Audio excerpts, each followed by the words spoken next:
Seperti biasa, mari kita lanjutkan alur cerita spoiler episode selanjutnya.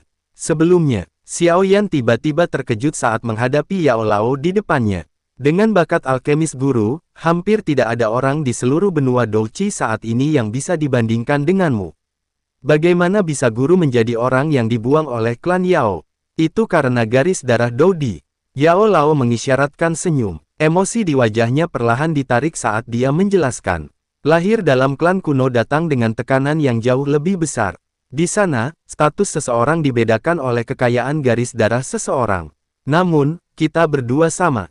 Garis darah Doudi yang mengalir di dalam tubuhku sangat tipis sehingga tidak signifikan. Ketika aku berada di klan Yao, aku akhirnya dikeluarkan karena kegagalan misi yang aku lakukan.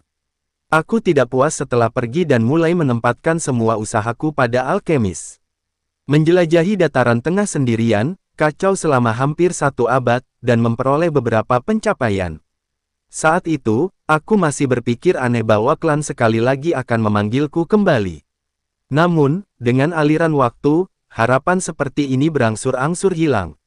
Yao Lao dengan lembut melanjutkan, klan ini mungkin adalah tempat yang membesarkanku, tetapi aku tidak memiliki banyak perasaan untuk mereka. Orang tuaku telah mati ketika aku masih muda. Selanjutnya, aku secara bertahap lupa tentang mereka dan bahkan tidak mengingatnya. Selain itu, hanya beberapa anggota klan Yao yang menyadari bahwa aku pernah menjadi anggota klan. Bahkan Hall of Soul tidak menyadari ini. Xiao Yan terdiam. Tampaknya Yao Lao merasa ditolak oleh klan Yao. Kalau tidak, dia tidak akan gagal menyebutkan sepotong tentang hal itu setelah bertahun-tahun. Dengan kekuatan guru saat ini, tidak ada yang bisa menghentikanmu jika guru ingin kembali pada klan Yao. Apakah ada arti untuk kembali ke tempat semacam itu? Selama tahun-tahun ini, aku hanya sadar bahwa aku adalah Yao Chen. Namun, Yao ini bukan Yao dari klan Yao. Yao Lao tersenyum ketika dia berbicara. Dia berpaling ke arah Xiao Yan dan berkata, selain itu, aku akan menunjukkan pada mereka. Bahkan murid yang telah direkrut olehku akan jauh melebihi orang-orang yang memiliki garis keturunan Doudi, yang sangat mereka hargai. Xiao Yan mengangguk. Hatinya merasakan ketidaksukaan tambahan untuk klan Yao yang disebut ini. Lupakan, mari kita tidak membicarakan ini. Hampir tidak ada orang di wilayah dataran tengah ini yang sadar akan 8 klan kuno ini. Namun, saat ini kamu memiliki kualifikasi untuk mengetahui tentang mereka. Yao Lao juga tidak mau terus terlibat dengan topik ini. Adapun faksi dengan api surgawi yang aku sebutkan sebelumnya. Klan Yan harus memiliki 4 jenis api surgawi. Di antara mereka, ada 2 api surgawi di peringkat 10 besar. 4 jenis api surgawi. Xiao Yan terkejut ketika dia mendengar ini. Ini adalah pertama kalinya dia mendengar tentang sebuah faksi yang memiliki sejumlah api surgawi. Selain klan Yan, klan Yao juga memiliki 2 jenis api surgawi. Mereka mengkhususkan diri dalam penyempurnaan obat kuno. Sangat mungkin bahwa kamu akan mendapatkan kesempatan untuk bertemu dengan mereka di masa depan.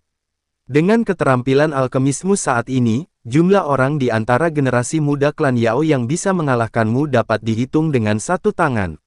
Yao Lao tersenyum ketika dia berbicara. Dapat dihitung dengan 1 tangan. Xiao Yan mengerutkan kening setelah mendengar ini. Bukankah itu artinya generasi muda klan Yao hanya berada di peringkat 5 di benua Douchi?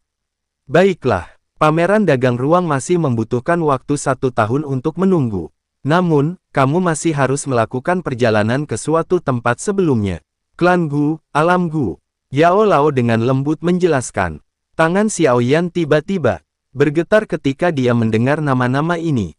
Sun Er. Xiao Yan menghirup nafas dalam-dalam. Panas yang berapi-api tiba-tiba melonjak ke mata hitam gelapnya. Dalam waktu 1 bulan lagi, upacara dewasa dari klan Gu akan diadakan. Ini adalah peristiwa besar dalam klan Gu. Karena hanya mereka yang memenuhi syarat untuk berpartisipasi.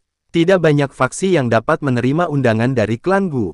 Jika aku tidak maju ke level Banseng kali ini, kemungkinan bahwa Paviliun Bintang Jatuh tidak akan menerima kualifikasi ini. Yao Lao mengambil undangan batu giok hitam dari cincin penyimpanannya. Awalnya, aku yang seharusnya ke sana. Namun, kamu juga harus menyadari situasi yang dihadapi Paviliun Bintang Jatuh saat ini.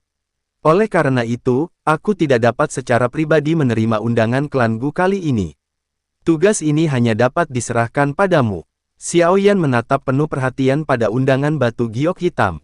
Sesaat kemudian, dia akhirnya mengulurkan tangannya dan menerimanya. Klan Gu adalah klan yang kuat lainnya memiliki hubungan dengan klan Xiao. Dia akhirnya akan melakukan kontak langsung dengan mereka. Mereka yang diundang oleh klan Gu adalah faksi kuat dan ahli level puncak di benua ini. Ini juga merupakan pengalaman bagimu. Yao Lao tersenyum saat dia bertanya, apakah kamu memiliki keberanian untuk pergi? Guru, kamu dapat yakin. Xiao Yan dengan lembut mengencangkan tangannya. Murid ini pasti tidak akan menyebabkan guru kehilangan wajah. Aku tidak khawatir tentang itu.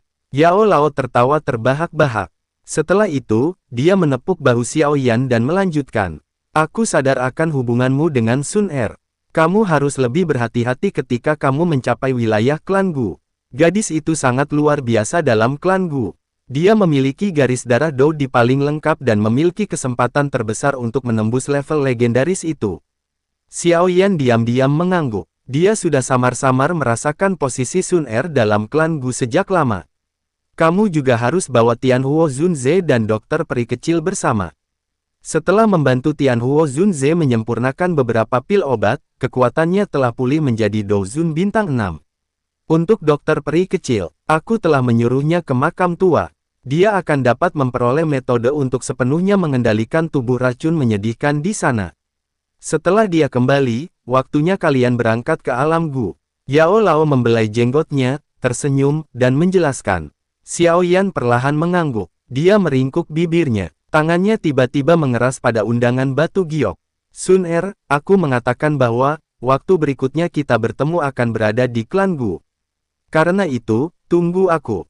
Selama Xiao Yan menunggu dokter peri kecil kembali dari pelatihannya, dia mempelajari teknik jiwa tunggal agung. Sebuah teknik yang dia dapatkan saat menjadi pemenang pertemuan pil. Selain itu, dia juga mempelajari teknik Dou yang dia dapatkan dari reruntuhan kuno peninggalan Dou Seng yaitu teknik api pemecah bumi. Sebuah teknik Dou kelas di tingkat tinggi. 7 hari berlalu dengan cepat. Selama 7 hari ini, Xiao Yan menenggelamkan dirinya dalam pelatihan. Namun, ketika pelatihan pahit ini berlanjut ke hari ke-8, aura yang akrab akhirnya muncul dalam indranya. Aura itu milik dokter peri kecil. Dia telah benar-benar menjadi sekuat ini. Xiao Yan dengan cepat membuka pintu dan berjalan keluar. Dia melihat sosok cantik di tepi halaman di depan kamarnya. Kamu akhirnya kembali. Mengapa? Apakah kamu tidak mengenaliku? Dokter peri kecil mengambil beberapa langkah ke depan dan tiba di depan Xiao Yan. Dia tanpa sadar tertawa ketika melihat ekspresi tertegun Xiao Yan. Rambutmu, Xiao Yan bergumam. Matanya tiba-tiba berhenti di dahi dokter peri kecil. Ada jejak rumit warna keabu-abuan di sana. Itu tampak seperti segel. Ini adalah tempat di mana tubuh racun menyedihkan ada. Pada saat ini, semua racun Qi di dalam tubuhku telah berubah menjadi segel ini. Tetua itu benar-benar orang yang luar biasa. Mampu membuat metode untuk memadatkan tubuh racun. Dokter peri kecil dengan lembut mengusap simbol di dahinya dan tertawa. Xiao Yan mengangguk sambil merasa bingung. Matanya menyapu dokter peri kecil sebelum tertawa terbahak-bahak. Dari apa yang bisa aku rasakan, auramu saat ini mungkin bahkan lebih kuat daripada Tianhuo Zunze kan. Itu seharusnya berada di Douzun bintang 7. Dokter peri kecil menjawab dengan senyum manis. Douzun bintang 7. Xiao Yan tanpa sadar menghela nafas. Karena kamu sudah tiba, saatnya bagi kita untuk pergi ke alam Gu. Sementara itu, alam Gu terletak di wilayah timur dataran tengah. Jika menghitung waktu, Xiao Yan masih membutuhkan setengah bulan untuk tiba di sana. Di sebuah langit yang jauh dari paviliun bintang jatuh, sosok hitam besar bergegas melintas. Beberapa sosok duduk di atas tubuh besar 9 piton tanah. Dokter peri kecil memegang peta di tangannya saat dia menjelaskan situasi. Menurut kecepatan kita harus mencapai wilayah timur besok. Namun, dikabarkan bahwa pintu masuk ke alam Gu terletak di sebuah kota bernama Kota Suci Gu. Xiao Yan mengangguk. Dia berbalik pada Qinglin dan bertanya, tidak ada masalah kan? Ya, tidak ada fluktuasi ruang dalam radius 50 km. Bahkan jika Hall of Soul ingin mengikuti kita, itu tidak akan mudah. Qinglin sedikit mengangguk. 3 bintik hitam kecil perlahan berputar di dalam matanya. Xiao Yan tersenyum ketika mendengar ini. Dia kemudian berkata, dalam hal ini, tingkatkan kecepatan kita. Perjalanan Xiaoyan berjalan mulus. Pada pagi hari berikutnya, kelompoknya telah tiba di wilayah timur dataran tengah. Kemudian menemukan sebuah kota besar dengan lubang cacing yang mengarah ke area di sekitar kota Suci Gu. Pada hari kelima, mereka akhirnya tiba di kota Suci Gu. Di depan mereka, tampak sebuah alun-alun yang terbuat dari batu. Itu didukung oleh pilar-pilar batu besar yang tak terhitung jumlahnya. Banyak sosok sudah hadir di sana. Setelah berjalan hampir 10 menit, kelompok Xiaoyan akhirnya tiba di pintu masuk kota Suci Gu. Tatapannya sejenak menyapu, hanya untuk melihat hampir 100 sosok hitam berlapis baja memegang tombak panjang dan berdiri tegak di kedua sisi gerbang kota. Mata Xiaoyan bergeser menjauh dari sosok manusia berlapis baja hitam. Tiba-tiba matanya berhenti pada sosok yang akrab di pintu masuk kota. Ling Chuan. Ketika Xiaoyan memperhatikan Ling Chuan, mata buram Ling Chuan yang dingin menemukannya. Dia segera terkejut sebelum wajahnya dengan cepat menjadi gelap dan serius. Xiaoyan, siapa yang mengizinkanmu untuk pergi ke tempat ini? Ekspresi Xiaoyan tetap tenang dalam menghadapi teriakan dingin Ling Chuan. Dia menjentikkan jarinya dan undangan batu giok muncul dari cincin penyimpanannya. Kemudian melemparkannya pada Ling Chuan. Ekspresi Ling Chuan tenggelam saat tangannya tiba-tiba menangkap undangan batu giok. Tangannya kemudian mengetuk undangan dan menyerap informasi dari dalamnya. Jadi kamu sebenarnya dari Paviliun Bintang Jatuh. Bagaimana faksi semacam itu dapat menerima undangan dari klan Guku? Ling Chuan dengan dingin tertawa. Nada suaranya mengandung penghinaan. Ada tertulis di situ, jika kamu buta huruf, kamu dapat pergi dan meminta anggota klan Gumu, kembalikan undangan batu giok. Xiaoyan samar-samar menginstruksikan. Nada suaranya menyebabkan Ling Chuan marah dan menggertakkan giginya. Kamu bisa datang dan mengambilnya. Kata-kata Ling Chuan baru saja terdengar. Namun dia tiba-tiba merasakan matanya menjadi silau. Undangan batu giok di tangannya segera meninggalkannya. Pada saat dia pulih, itu telah muncul di tangan Xiaoyan. Hal ini menyebabkan wajah Ling Chuan menjadi merah hampir seketika. Bajingan, Ling Chuan tampaknya telah melupakan identitasnya saat dia berteriak marah. Angin tajam berembus dan menghantam ke arah Xiaoyan. Boom! Angin tapak tangan Ling Chuan menari-nari. Namun, sebelum dia bisa menyerang, sebuah kaki menabrak dadanya dengan kecepatan seperti kilat. Kekuatan menakutkan mengirimnya terbang mundur sebelum dia bertabrakan dengan tembok kota. Darah segar keluar dari mulut Ling Chuan setelah dia jatuh dari tembok kota. Wajahnya dipenuhi dengan ketidakpercayaan. Ketika dia bertemu Xiaoyan di klan Ye saat itu, kekuatannya masih 1 bintang lebih tinggi. Namun sekarang, dia tidak dapat melihat serangan Xiaoyan sebelum dia benar-benar kalah. Komandan Ling Chuan, aku minta maaf karena pukulanku sedikit berat. Namun, tolong hindari melakukan hal bodoh seperti itu di lain waktu. Xiaoyan menjentikkan jarinya dan memasukkan undangan batu giok ke dalam cincin penyimpanannya. Dia melirik wajah Ling Chuan yang terkejut. Tentara hitam terendam, tangkap dia. Ling Chuan dengan marah berteriak. Matanya langsung memerah ketika dia melihat senyum di wajah Xiaoyan. Segera, 100 prajurit klan Gu hitam yang berjaga di depan pintu masuk kota tidak ragu-ragu. Tombak panjang di tangan mereka segera diarahkan pada Xiaoyan. Ling Chuan, sebagai komandan tentara hitam, apakah kamu berencana menyalahgunakan wewenangmu untuk dendam pribadi? Kami memiliki undangan dan tamu dari klan Gu. Dengan statusmu, kamu tidak memiliki kualifikasi untuk menangkapku kan? Wajah Xiaoyan merosot ketika dia dengan dingin tertawa. Wajah Ling Chuan membosankan ketika dia mendengar ini. Dia baru saja akan mengeluarkan teriakan dingin. Namun teriakan keras tiba-tiba meledak dari luar tembok kota. Sesosok bergegas masuk dengan cara seperti kilat. Ling Chuan, apa yang kamu lakukan? Ekspresi Ling Chuan berubah ketika dia melihat sosok yang bergegas.